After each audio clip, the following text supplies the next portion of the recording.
Today we have a very special guest visiting the fish room. Chris Lukhaup, all the way from Germany, has decided to come to Australia, and he's even made a special detour on his trip all the way up to Brisbane to come visit Keeping Fish Simple and check out my fish room. He's just about to arrive. I've spent the entire day cleaning up the fish room. I've also put the team at the shop onto cleaning up the shop, so everything is looking really, really good and ready for Chris to come have a look. First impressions are lasting impressions, and I definitely want my fish room to look as good as possible for such a legend in the hobby to be coming to have a look. So a little bit of background on Chris. He is an expert with crayfish. He's written multiple crayfish books and done lots for the hobby for the last 30 years. He's described multiple species. He's been to tons of crazy places, which we'll get to find out in this video.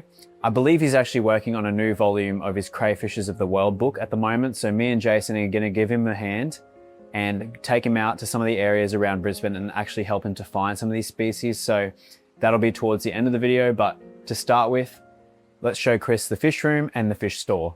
So we're here with Chris, and Chris is going to eat one of my homegrown bananas. One of your great bananas. They have a very special taste. They are much sweeter than the ones that you buy, and they are a bit more fat and short, but they taste excellent. So, and I love bananas. Yeah, it's a ladyfinger banana. Huh, that is a funny name. Ladyfinger, and the other word I cannot say on camera. I will film like that because I love to be authentic. That's very important for me, and it is like it is, and I will eat your great banana besides getting shocked. So let's go. Perfect. All right, come on in. Open to public just Saturday.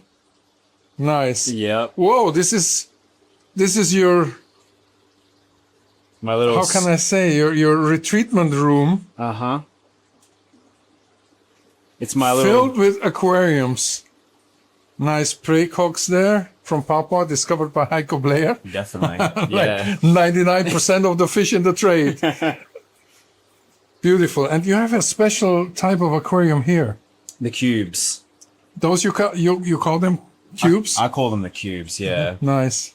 But this is, you know, that when you sit here, I can imagine that you sit here after a stressful day and you just let this, you watch all the fish, and then your brain produces alpha waves. Yeah. And this relaxes you. This brings you down. Yeah, it always has. Ever since I was a little kid, I've always kept fish, and it's always been an escape for me. I think that this room's definitely an expression of that. I love coming down here every day. I've set it up to be as easy to take care of as possible. I absolutely love my time down here. I spend most of the day actually trying to clean it up to make it beautiful for you to have a look at, but yeah, I really enjoy my time down here. We've also got Jason. But here, Jason? I just had to get a coffee first. It's not make you a coffee. He told me that he specially washed his hair. Yeah. Very nice on camera. I had to get ready. Well, what about shirt and tie then, Jason? I had to get ready because I was asleep when you were right. It's been a big week. Yeah, it has been. Pretty fun though. So, and you started as a kid. This is what I know about you, that you started very early to get into fish breeding. I think this is what it was, the challenge for you to breed fish. And I think that when I was little, so I got some gambusia from the creek, and I didn't know they were gambusia, but it was just the seeing the babies and it happening all in the tank, and then it just got me so excited about that the fish were even happy enough to produce. Yeah, I've just always found that super satisfying to get fish so comfortable and happy that they behave like they would in nature and reproduce. I think that's, for me, rewarding. so these tanks that I see are very natural. Like there's not a real aquascaping, but this is biotopescaping, in fact. Yeah, it's not super intentional. A lot of the tanks are set up just with things that I've found in creeks or collected plants for the last few years. Like, for instance, the zebra pleco tank over here. I've got the lights off on it, but there's a pair just about to breed. So the female's sitting L46. Yeah, so I've had these for 6 years now, these fish. And turn the lights on, just see Oh, yeah, get yeah. a better look at it. But it's like I didn't escape this tank because I like the way it looks. But this is Rio Xingu, is like the rivers in Brazil where you have actually catfish. Exactly. And they're so happy that they're actually producing. If you look hard in here, like if we get a flashlight, you'll actually see little babies in and around. So how much is one of these L46 in Australia? I heard they have crazy prices. Yeah, they're expensive. I think that they would, as adults, those are probably worth $3,000 each. And then the babies probably go anywhere from about $750 to $1,000 per baby. That's insane. Yeah. That's Madagascar. Yeah, I put on your channel. There we see Madagascar. Nice. Yeah, that video needs definitely more views. It's like yeah, I'm running up your watch hours for you. Bring back some memories. Yeah. Oh, that was hard. For that crayfish, I walked 10 kilometers through the real jungle, and that's a real jungle in Madagascar. Yeah. So that was brutal. But yeah, that's the new plant that nobody knows what it is. I showed it to a lot of people. And if somebody knows that plant, I don't. Yeah. So you have a group of fish that is in your special interest. I mean, Gambusia, you started with them. Yeah, but obviously when not I look at your channel, I see that you're also interested in shrimp. Yeah, to be honest, I'm probably mostly interested in a very broad range of things. I like rainbow fish. I like live bearers. I love plecos, Corydoras. I've done a lot of things. I've been doing everything, in fact. Yeah. I just love fish. I just enjoy the challenge. I enjoy looking at new species. I'm not boxed into one thing at this stage. And like I've got, Senegal bircher babies in there, hillstream loaches, albino Corydoras, guppies, bristlenose, everything that anything I find interesting and cool. I like to keep my fish for a long time as well. And you have your own Artemia here? Yeah, always. So I've got some of that ready to go to feed tonight to the babies. So I hatch out brine every day. Yeah, it makes a big difference to the absolutely vitality. Live food. Yeah, definitely. Some art on the door. Yeah, that's me and Sanam trying to explain some concept from some TikTok she watched. So, but is this the place where you do your videos for your YouTube channel? Yeah. So I do my videos like once a week in here. I'll do one, and then also at the store, which we'll go check out after as well. Yeah. But yeah, I just film breeding projects, how-tos, care guides, all sorts of stuff. And I see some nice shrimp.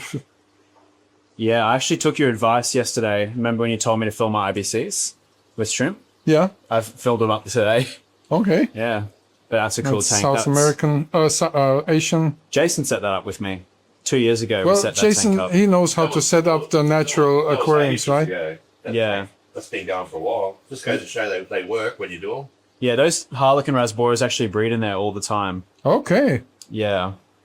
I mean, here you have a heater in the room. No, you don't need that here in I have Brisbane. an aircon up here. But air conditioned, but not like a heating. So because it's such a confined space, I run this tank at 27 or 28 degrees. Yeah. And in winter, the heat comes off of them. So I turn the aircon off and I just let the heat kind of come out, and I open the window when I need to.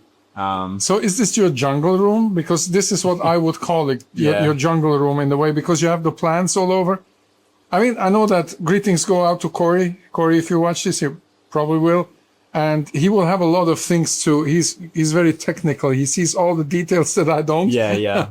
I go for other things, but he would probably love this setup. Definitely. And I know that you also watched Corey's channel for... Yeah, so he was a huge inspiration for me, Corey. I watched him when I was first in the hobby, and then I finally got to meet him, and just the way he explains concepts is really easy for a beginner to understand, but also like... He's a very patient guy, other than I am not very patient in that. He is a very nice guy, but he also just... His business content really helped me with setting up my shop as well. In that things he is great, and I see here a lot of... You call them mystery snails. So this tank's not done yet. That's going to be my... But you have a lot of offspring here. Oh, they just don't... They just breed like crazy. They do not stop. In Europe, they are not allowed anymore. Really? And I wonder, because you guys are much more strict in these things, that there's they are a chance it might happen. It might happen. They found them in a lot of creeks here. Yeah. Not because of me, but just... Well, I did a video on one where the creek was loaded with them. Yeah. So, but since then, a lot of people have gone there and taken them, so they helped it out. but you have them in a lot of tanks. Yeah, they were great for cleaning up the tank. Like, Of course, yeah, just cleaning up excess food and whatnot. I love that tank, man. the precox, Jason gave me those years ago. they are beautiful. I got them off Gunter Schmieder, and he got them off the fella that's been line breeding them for years and kept the colour. Heiko Blair, I remember when he told me how he discovered them. But, Heiko discovered every second fish on the Yeah, planet. yeah, So, no, but this, I think the credits go to him too. I think it's a very cozy room. And of course, I understand that you want to spend time here and that you just sit and watch and observe. But I would say this is like a biotope, probably is your influence, A Jason. little bit, maybe. Definitely, yeah. Jason. That this is a biotope. We never go upstairs. When I come over, we always sit down here. So Yeah. Have coffee. I very rarely use this house upstairs. Yeah, I would go to the banana tree from time to time to eat some of the nice bananas, but I always would be careful because this is still Australia and outside could be dangerous snakes. Because this is what they always tell us on documentaries in Europe. Oh, that's a fallacy. In every garden is deadly spiders, deadly snakes, and opossums. Every documentary says that, but when I was a kid, we used to run through the bush barefoot. And all my life, Don't tell that to people. You could kill some of them because they. all my life, I've only ever seen one snake when I was a Don't, kid. Jason, stop it! Because you destroy the image of Australia. Yeah, it's not dangerous like here. And the next thing is what you tell me, they don't drink beer, Australians, and then you ruined it They do totally. drink a lot of beer, Yeah. but no, it's not as dangerous as people think it is. Other countries have got grizzly bears and things like that. Yeah, So that one has pygmy cories. they are and- big. Yeah, well, I feed my fish well. So there's pygmy cories and there's also Pseudomogel luminatus in here, but Oh, where you are seldom see them. They're up the back. They come out, like, when you sit back, they? Yeah. they come out and they start sparring on everything, but they're just such a timid fish. So you have native fish as well in your tanks, like. I actually don't think anything in here is native. Have a look at the size of his neons. They're the biggest neons I've ever seen. I actually bred all these as well. Well, yeah, they are big. You've seen And the bigger? Sterbai, yeah, not bigger. No, Yeah, this yeah. size is Yeah, as big as what they I get. have seen. But the Sterbai are nice there. Survey's Sitting. big too. Beautiful Sterbai. Yeah, And you have plenty of them. yeah, I bred every fish in that tank. You bred them. Yeah, every I fish. think that's what, when you go on your YouTube, is you mostly talk about breeding. This is what I saw, that is breeding, reproducing. And people, of course, it's in a very interest of people, and especially in Australia, where fish, I've been in fish shops today, and they also told me that they get a lot from breeders. So breeding in Australia is something essential for fish shops. It's also a must Definitely. be keeping up the genetics too, because very few people do it. Yeah, like, for instance, like, a lot of these fish, I've kept some of them now for years, like, and the only way, like, you can keep them is you have to breed your own generations. So my peppermint and citrus in there, I've had those since I started my first ever fish room, and yeah, it's just a necessity sometimes. So this is Australian tradition, in fact, to breed the animals, because in the shops you maybe cannot get everything, and then you have to Yeah, reproduce your own. exactly. Yeah, that's definitely part of it. For And sure. because also, There's a lot of little niche clubs, for particular fish. yeah, And those people normally breed stuff, keep the genetics going for the whole hobby. You know what I mean? People didn't do that. It's just hard to import a lot of things, and wouldn't be as many species around really. but this is a drawing of Jason here. Yeah, Just be careful, there's a cockroach on the wall.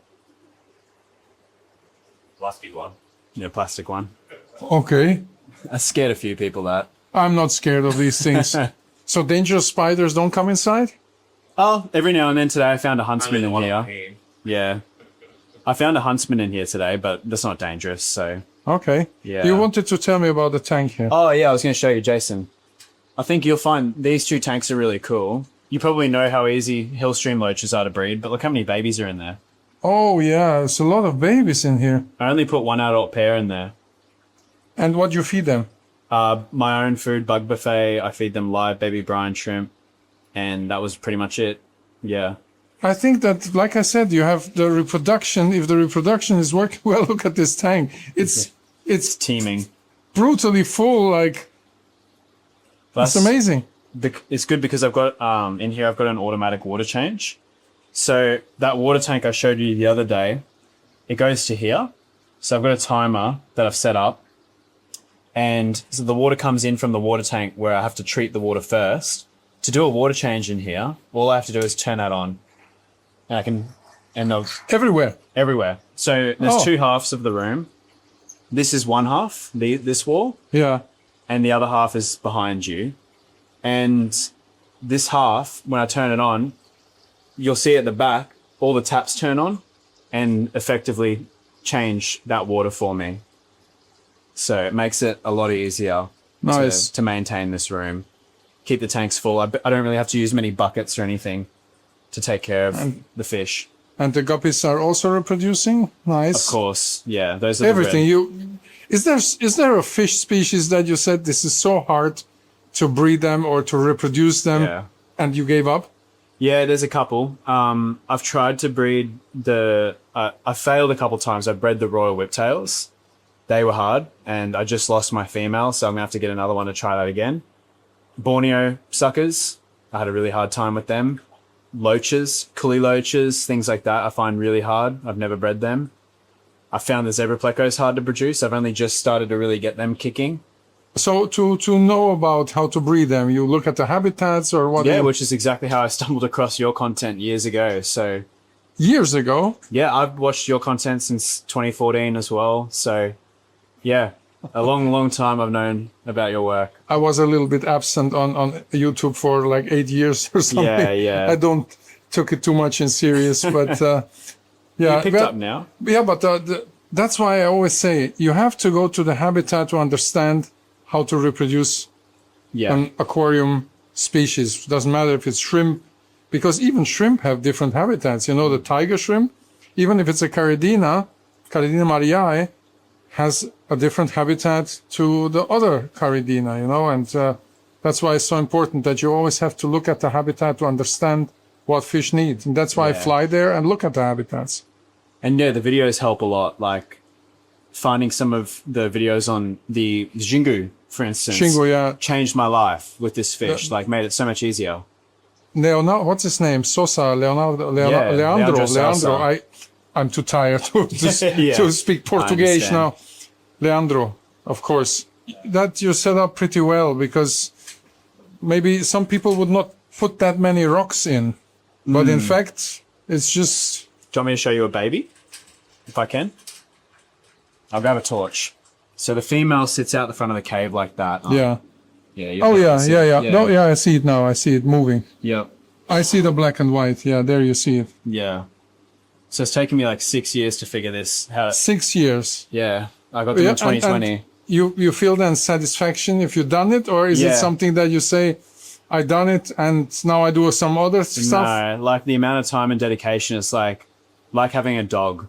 Yeah, so I'm going to try and get as many as possible and spread them out so other people can enjoy the fish just like I did. But you have your own shop, so you just take stuff from here to bring it to your shop. Exactly, and that's the benefit of having the shop, which is why I breed so much. How came the idea of a shop? Well, so I was setting up a massive fish room to breed all of the fish here, like all the fish that I wanted to do. And we decided that when we went to this area, there was a cafe right next to the shop, and I thought there was all these people around. I thought, why don't I open a shop and sell the fish that I'm breeding direct to the public? It wasn't the best idea, because we opened this really tiny little shop at the front of our first fish room, and we were only open on Saturdays direct to the public. And that's how it started. And the shop outgrew the fish breeding business. The fish breeding business was really hard because in this small room, 35 tanks or whatever, 40 tanks, it's much easier to take care of the fish because there's not so many. I can go on holidays. But we had like 350 tanks or something like that. And it was just so hard to keep on top of it. So the shop took over. At the end of last year, we moved the shop to a new building. You'll see it. It's so much nicer to be in now. This shop actually works properly, and a lot more room. I can fit in there now. Yeah, we couldn't fit in the other shop. It was so...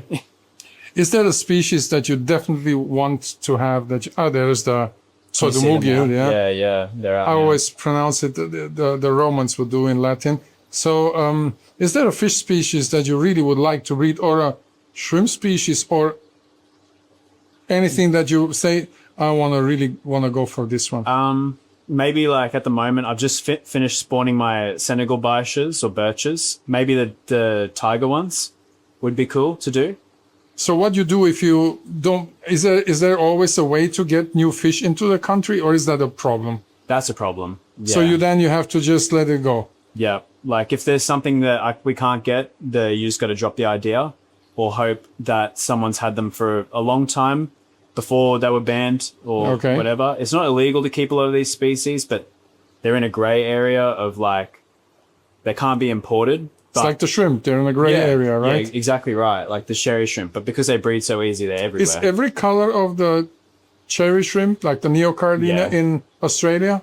Oh, yeah. Yeah, yeah. If you look carefully in the other one there, Chris, there's like a few tiny bicha babies. Anyway. See if I want to see the bicha babies. Yeah, they're cool. They'll dart off there. These little things. Ooh. That's a bicha baby there. They've been eating the ostracods. What are they called?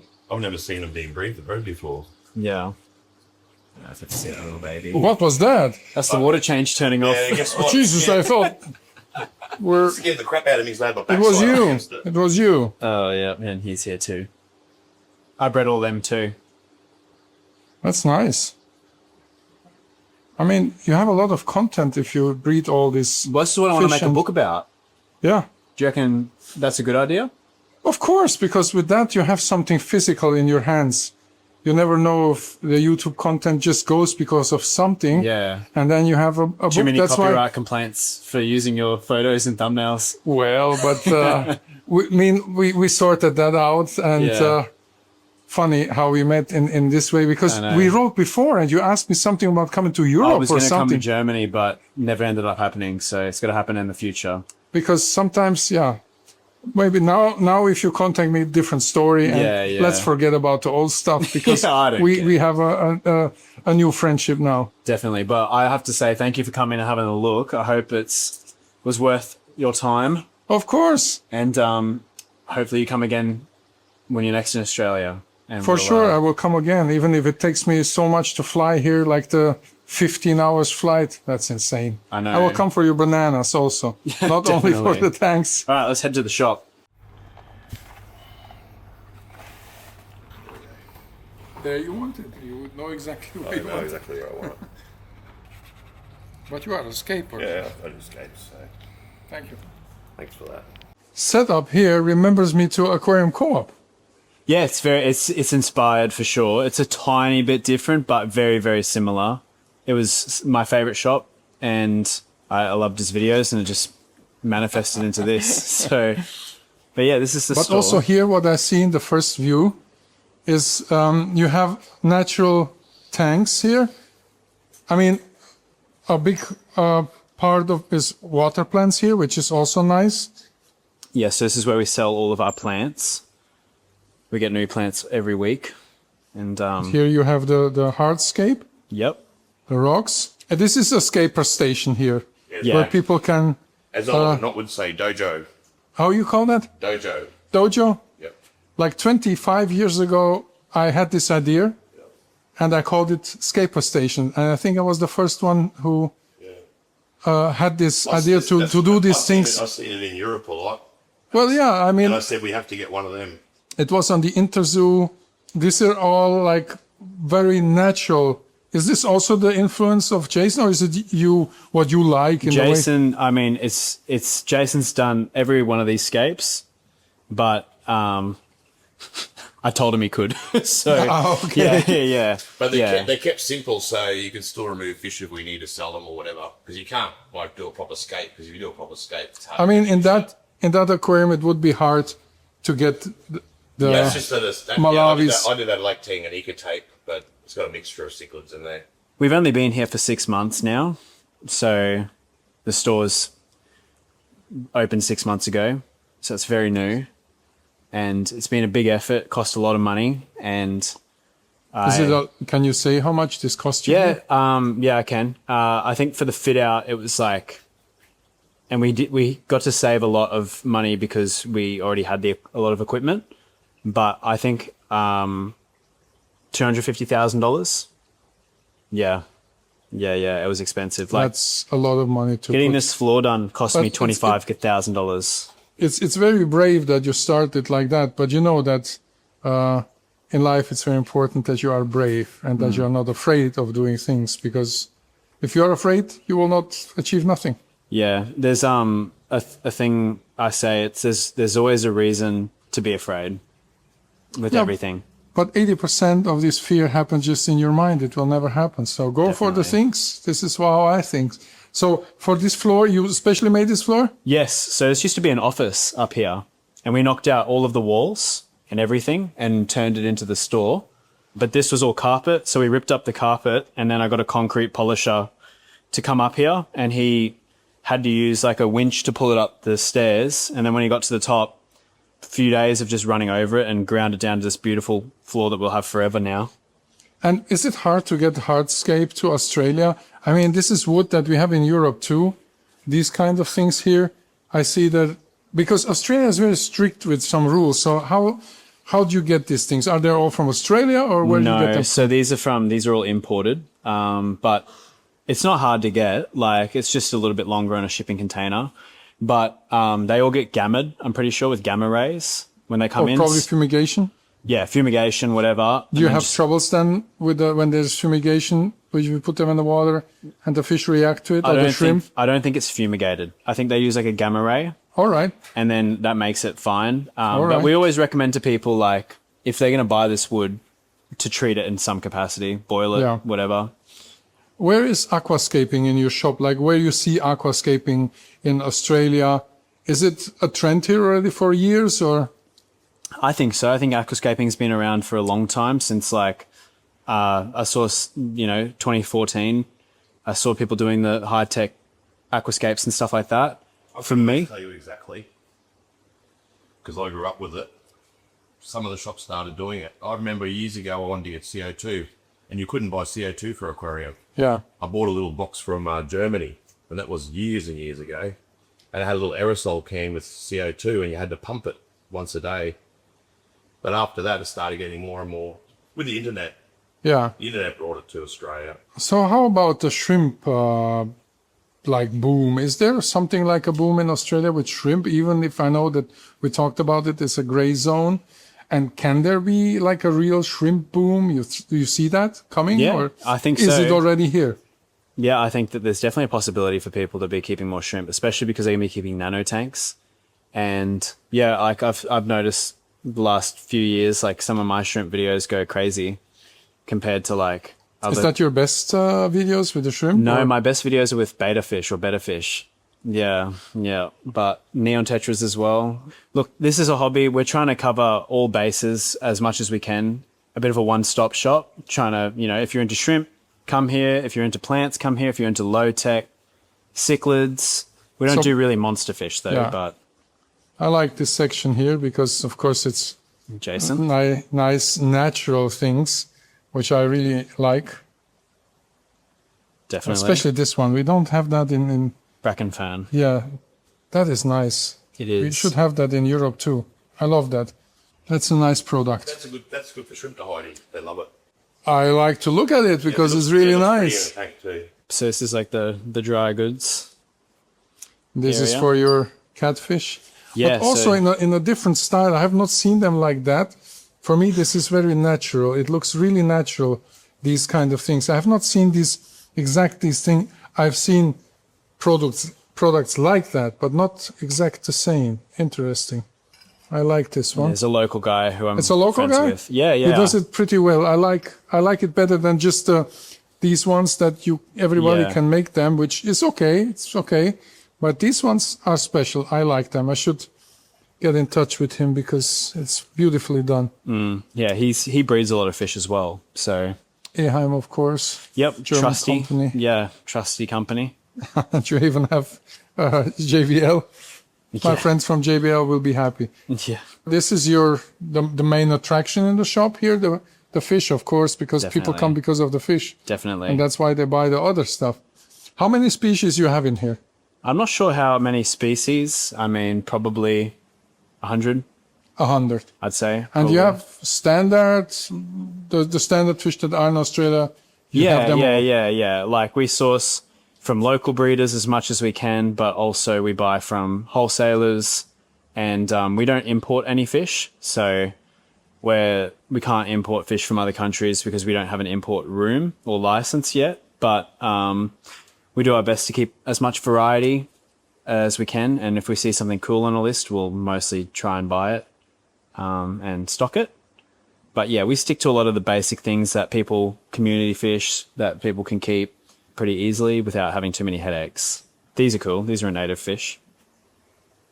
Oh, did I film them yesterday? No. Something similar. I'm not very familiar with these ones. Yeah, no, that ones. Them, yeah. Yeah, I filmed something similar yesterday. Yeah, these are a native. I think they're fly speckled. Oraras, maculatus. Yep. I love nanofish, of course. Me too. But you have it's a pretty good selection of fish here, you know? Ah, nice. They're cool, aren't they? Yeah. What are these ones? Scissortail rasboras, I think. So there's, in fact, it's well equipped, you know, from Australia. You expect that there's just few fish species because they are so strict, but it's a lot of stuff here. So you can make people happy with this.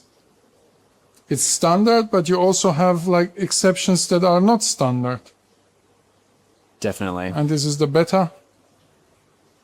Yeah, we've got big plans to expand this at some point. We're going to build like an entire massive wraparound wall for them. Something like that over there. The shrimp. This is going to be for shrimp, this one. Oh, good. Good to hear that. Yeah, yep. There will be some shrimpies also. So we need just a bit more money to do that. Very nice. I see that you have a good selection. The aquariums are also good. There's, like, this is what I said before, there's plenty of fish in the aquariums. The customer doesn't have the feeling that he gets the last 3 fishes, which I think is really important. I said it's important to every week change it because people come every week. And I've been to various stores in the past where you go every week and it's always the same spots. So even if you don't get new fish in, swap them around. So it always looks different. That's an interesting trick. Definitely. Well, people come here. We keep it fresh. They want to have a look and different. Do they come with children to check out the aquarium? All the time. It's like a public aquarium. Free zoo. Free zoo, yeah. And there I see in the back, there's your favorite photo of Euastacus, right? Oh, and some art here. Yeah. I know that one. That's Wilson? That was my mascot when Nick went on holidays and I was here by myself. I made Wilson. Whose blood is it? Your ex-wife? My blood tears went into the shop. Yeah, so this is the photo. Yeah. That's very nice. I'm jealous here. I'm usually not jealous, but this is beautiful. And Euastacus, beautiful photo. And you have some merchandise too. That's good. And here is the staff only room. Yep, you can come in there. It's a breeding room or what is it? It's or a quarantine? Quarantine. So some fish that come in, we have to leave them in here for a week or so before they're good to go out onto the floor.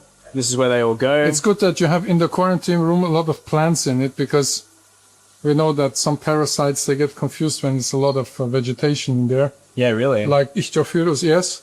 The plants help. The plants make a difference. Really? Wow, Yeah. I didn't even know that. It's observation that I Have noticed, yeah. yeah, maybe it's not in books yet, but Yep.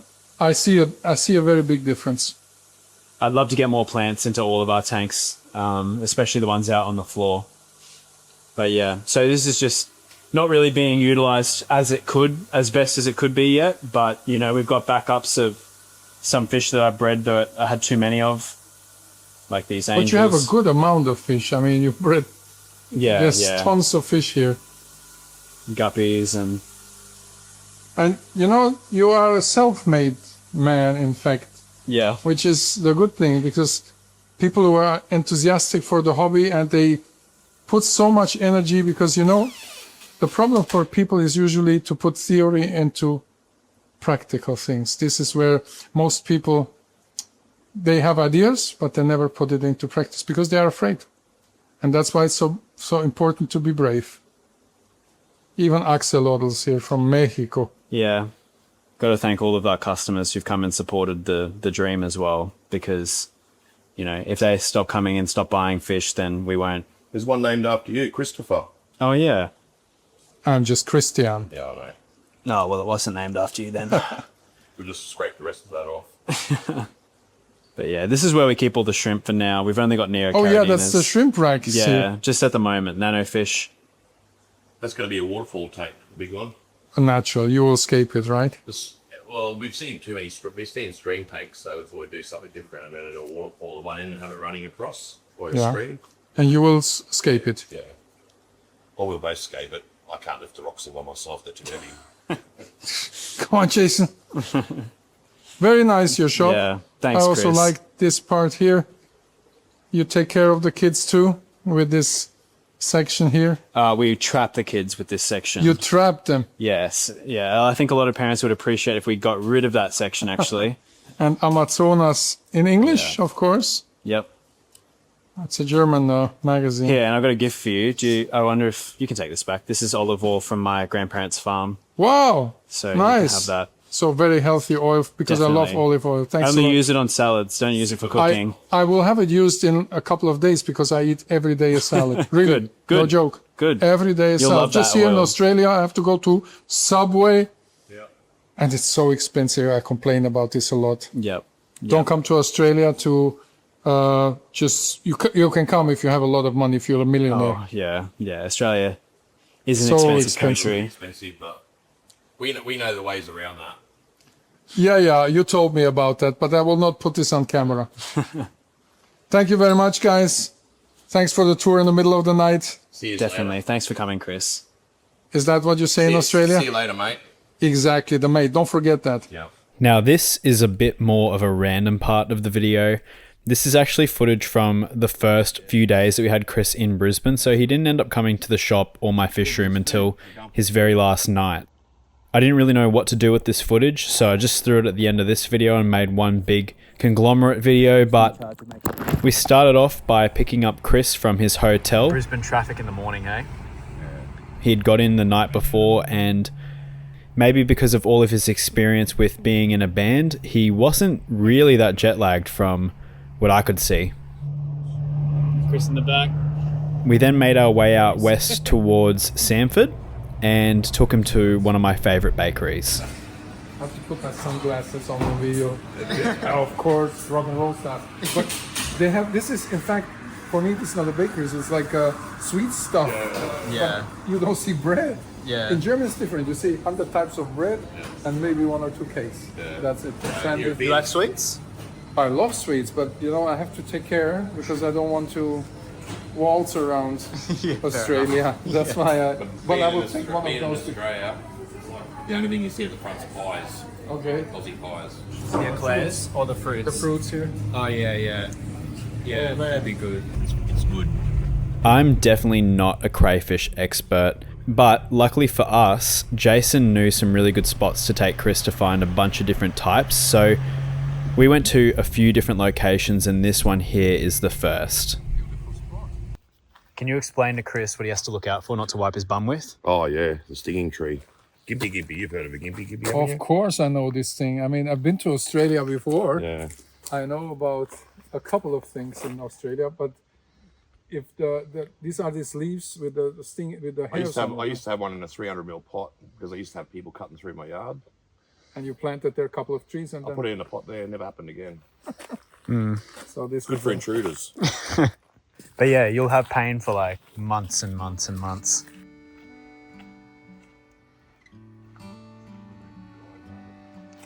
Look how nice the forest is. I really love this forest. Hey, carpet Oh python. yeah. What? Carpet python. A python? Yeah, look. Down there, you can get it. Oh yeah. Yeah, go grab it. Pretty skinny too. Sitting in a nice spot up with it. Yeah, perfect for people think that shrimp eat the leaves, but that's not correct. Basically, it's on different types of leaves grow different bacteria, and they love the bacteria. That's why they eat also the leaves. And of course, in the leaves, like for example in the dadap leaves, you have a lot of minerals. You should always have the leaves in the tank for your shrimp. That is essential. In German, is it Aufwachs? Is that German, that word? What? Aufwachs. Awful. Never heard that. You never heard that word? No. We got confused before. The German word. I said Aufwuchs. Aufwuchs, that's the German word, but because that's a very important thing, because in the Aufwuchs you have, of course, you have algae, but you also have macroinvertebrates. And for example, catfish, the sucker catfish, they eat all that. So they need a combination of detritus, bacteria, algae, small invertebrates, and that's so important. That's not easy to find as a food. There's not many companies produce this kind of food, Aufwuchs. You know, when I have leaves, when I put them on my balcony or in the garden for like 4 weeks, and then get really slimy, and then you put them in the tank. Because if you put them freshly in the tank, it will not work. But if you have them in the water in a bucket for like 4 to 6 weeks in the garden with all the insects coming and all that, they get really slimy. Then you put them in the shrimp tank and the shrimp will freak out. When you do this, you can feel that they're okay for the tank. When you feel this slimy stuff. And then this is bacteria here. Does that develop on rocks as well, or no? Only yes, on the leaves? of course. No, it's everywhere. That's the patina, the Aufwuchs. It's everywhere here, bacteria. The tadpoles are big. Yeah. Right there. Crayfish also, there's not too many studies about what crayfish eat. But generally, crayfish eat, if they are adult, 80% is detritus what they eat. And for the juveniles, it's the other way around. They eat 80% macroinvertebrates, worms, larvae, and just 20% detritus, because it's really hard to chew this stuff. For an adult crayfish, it's much more easy to consume. Also the bacteria here that are on the leaves, that's why they're eating the leaves, because also of the bacteria. In a creek like this, you don't have that many fish. In fact, I have not seen any. So protein is pretty rare here. So they have to rely on the leaves. And here they find the bacteria. And that's why also they clean these pools. Otherwise, you know, in a long time, it will be too much. So they also eat this, consume it, and then you find it as on the bottom as sediment. And then it gets washed away, you know. So they, in fact, are also cleaners. So this is a burrow? Yeah. And they go down 30 centimeters sometimes? Let's see. Maybe under that rock. We will Under that see. rock? Okay. Find out in a second. I think we might be better off going up the track a little. Well, it was a hiding spot for them, but Yeah, not a pig. he's not there. We ended up going to a few different spots in the same area, and the crazy thing about crayfish is that on every mountain peak, there is pretty much a different color morph. So they're a little bit like Pokemons. They get locked on the top of the mountains because they need the cold temperatures, so they can't go down the mountains where it's a bit warmer.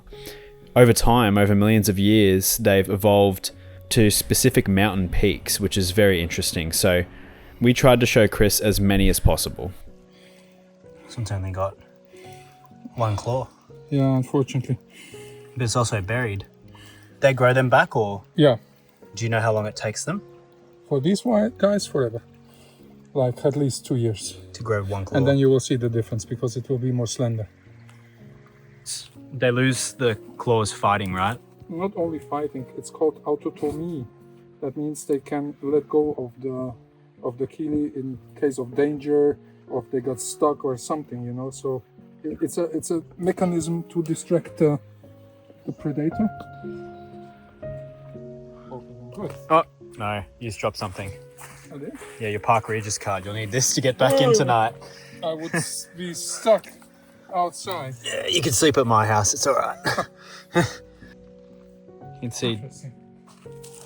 right there. I don't want to disturb the water too much. Maybe it's a Cherex. The Cherex? I think so, yeah.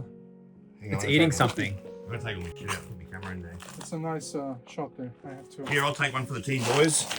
All right, you're gonna get in there. There's another one. Look. Oh, yeah, look. Yeah, there. He's eating something. Yeah. Oh, there's something running away from it. No, it's eating it. It's pulling it around with it. Oh, there was a bigger one. There's another one further down. What do you think they're eating? Maybe a frog. I think it might be a dead snake. One up the top. There's many. Yeah, because there's food. They're going for the food. Jesus, it's fucking cold. It's nothing compared to New Zealand. That was really cold. This is still okay. There's a purple spot trying to eat it as well. Yeah, Hey, you see down it? here, there's a magunda and a crayfish fighting over that piece of meat. A bigger magunda. He's trying to tear it off him. He's going back. I think he's going back to him. Look at it down there. The purple spot's on one end of it, and the crayfish is on the other, and the purple spot's trying to take it off him. Oh yeah, nice. So this is the tree, right? That's the tree. I don't see the little.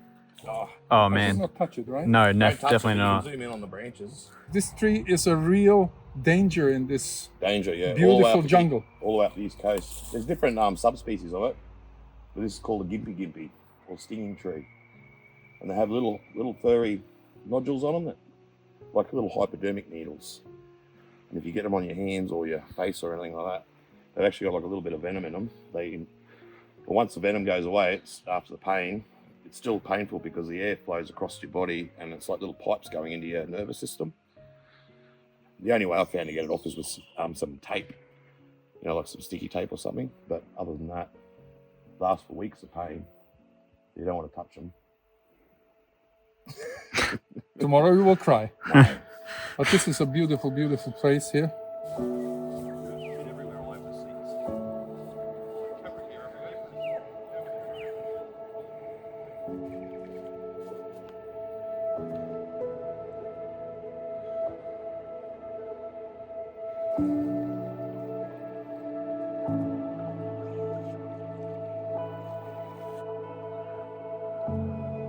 And what's this plant?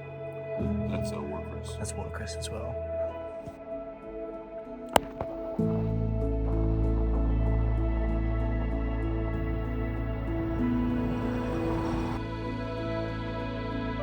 It's right here too. Yeah.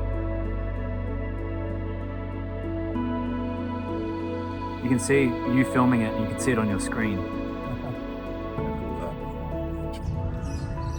Good morning.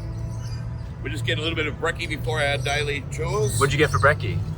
Subway. This is like Sunny's. It's so Australian, and always the second word, always bloody this, bloody that.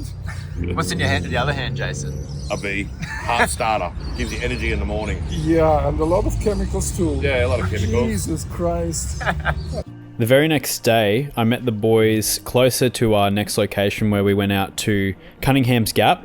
This is very high up. I've driven past here a million times, but I didn't realise the beautiful crayfish that lived at the top of the rainforest here. You can find the real big ones here too. There's one. Female with eggs, it looks like. See, I told you the common here. Oh, look at that. Oh, no eggs. Thought so. Hang on, give me a look. That might be the hairy one. Yeah, it's a hairy one. Euastacus. Jackarai. Yep. Yeah. First go, see? Hmm? Too easy. Yeah.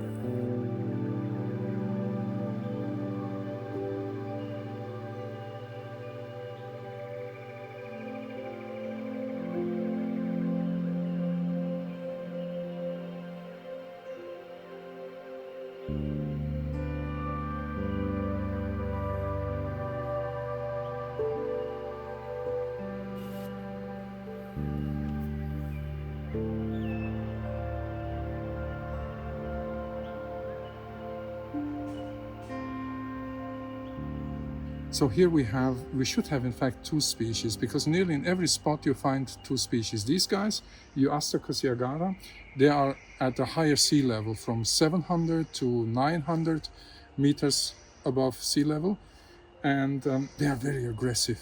If you see how they move, just going close to them, they immediately will raise their claws, so they're very aggressive. So usually in these little pools you find just one, because they kill the other ones or eat them or whatever. So. And they are pretty rare because they are just in one range, one mountain range, like a flat area.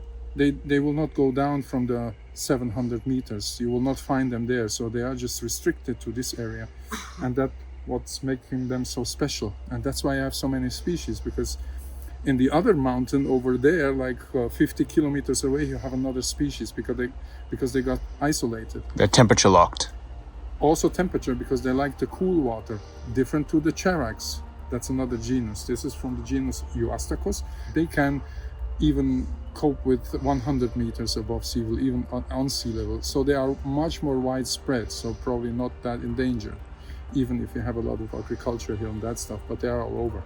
But these guys are restricted to like a mountain, so they are not that widespread. And so people should not take them and eat them. I heard that sometimes they eat even these blue and white sulcatus, which is a very nice one. It's very striking. You see them in the water, it's just blowing you away. These are a little bit darker, but every crayfish has its color form. Every mountain has its color form. And if it's more than 100,000 years, maybe 200,000 years that the habitat is like that here, they develop differently. So they can get pretty old, up to 30, 40 years. So if you see here, we have I have not seen if it's a female or a male, but it looks like a female because the back of the crayfish, the females, is a bit broader, and the males are a little bit slender of play on. It's not called abdomen because they are not spiders. If you turn them around, you see the swimmer rats, and those are feet, because in a spider, it doesn't have anything attached to the back of to this big body. That's the abdomen then. Sandpaper fig. It's a beautiful habitat here with the moss, this liver moss. Yeah, it is. See what's growing on the banks. Oh, Rowie. What's this called? I know what it is. Up higher, raspberries. Wandering Jew. Oh, raspberries. We've got a few different species of native raspberries. We have everything. Most of it is poisonous. No, these aren't. These are nice. These taste nice. But that's the tree there, the stinging tree. Yeah. Over there, yeah. Thank you so much for watching this video, everyone. I hope you enjoyed it. I hope you found it interesting. I have to give a massive thanks to Chris for coming and visiting us. It was a nice surprise and it was super good to build that friendship. And thank you to all the channel members for supporting the channel, and I will see you guys in the next video.